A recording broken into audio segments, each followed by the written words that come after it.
Welcome back to Sear Channel 6 News. I'm Ella Casey. And I'm Alan Hendricks. And today we are going to be investigating an issue that has become a problematic in our society ever since the computer was invented. It's data protection, the thing that each and every one of us worries about or should worry about. If you're not familiar with data protection, it's a law that controls the use of information about people that is used. There has been countless issues on data protection, and tonight we are going to discuss two big stories on data protection. Our first story involves one of the biggest social media empires to ever be created, Facebook. Back in March of 2018, a man named Christopher Wiley revealed that Facebook improperly accessed user data through a third-party app called This Is Your Digital Life, created by Alexander Kogan. Kogan created a personality test for Facebook users. People who signed up for the test were paid a fee and unwillingly allowed Cambridge Analytica to harvest personal data, including their friends' profiles.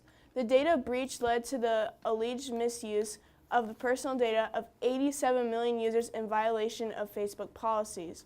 Wiley said that Cambridge Analytica exploited the information to build a system that could profile U.S. voters to target them with personal political ads. Cambridge Analytica worked with the Trump campaign during the 2016 presidential election, but denied using the information from Facebook to target voters. Cambridge Analytica is suspected of helping Russia to spread what became popularly known as fake news that meddled in the election. Facebook CEO Mark Zuckerberg initially addressed the data scandal by posting an explanation online and giving interviews to the media.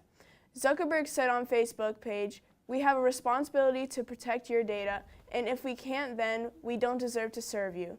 He also began to set out steps that Facebook would take to avoid such data breaches, among other things, by investigating apps that had access to large amounts of data and by restricting developers' access to data. Facebook began alerting some users of the breach. A message on the newsfeed entitled "Protecting Your Information" included a link to view the user's apps, information on what data those apps share, and an option to shut them off or turn off third-party access.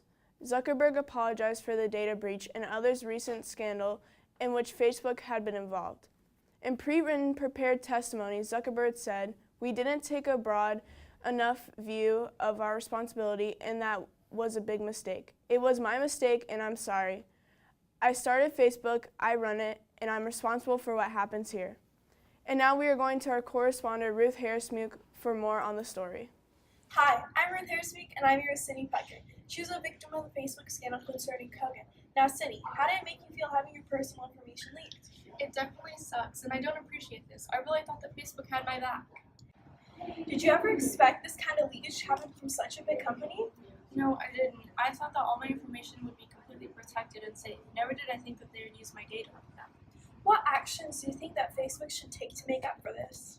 I'm not sure what they could do about the information that was already leaked. However, I think that they should definitely keep things inside of the company instead of using third-party companies. What efforts will you take to preserve your own privacy?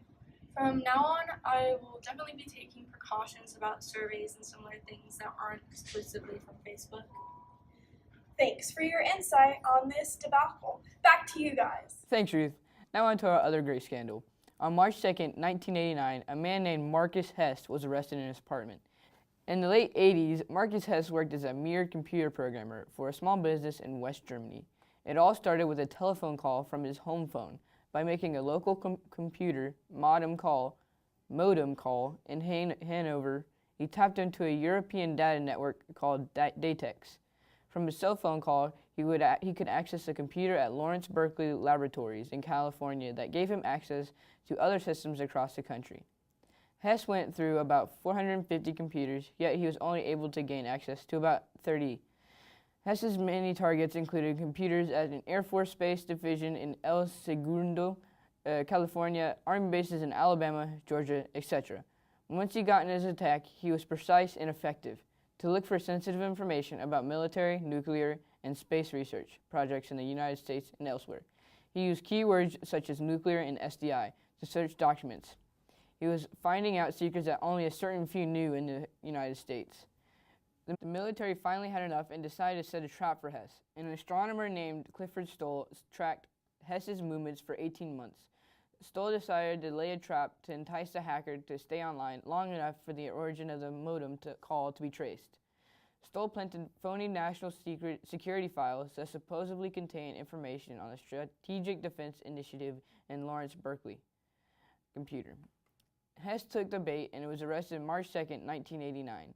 Hi, I'm Ruth Harrison-Muke, and I'm here bringing you the weather for the next couple of days. As can be seen, on Friday, we have a high of 65 and a low of 39 with a 61% chance of rain, so bring your umbrellas. On Saturday, we have a high of 60, a low of 40, and a 0% chance of rain. On Sunday, we have a high of 60, a low of 36, and a 0% chance of rain as well. Thank you. Thank you for joining us tonight on Sear-6 News. I'm Ella Casey. And I'm Allie Hendricks. Have a good night, everyone.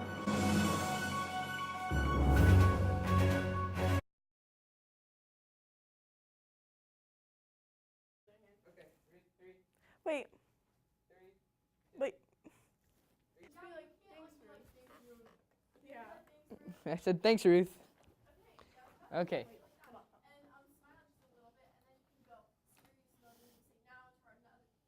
Thanks, Ruth. Now on to our other. Do I just start? Wait. Okay.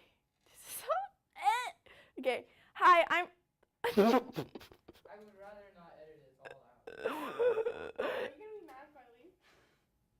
I mean, because then I have to deal with her this whole time.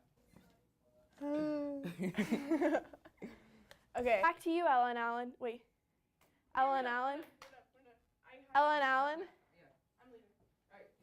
Have fun. Okay, we're done recording. How do we stop it?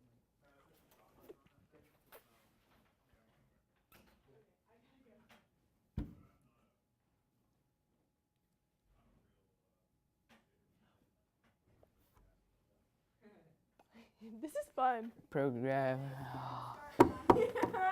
I always mess up, no matter what.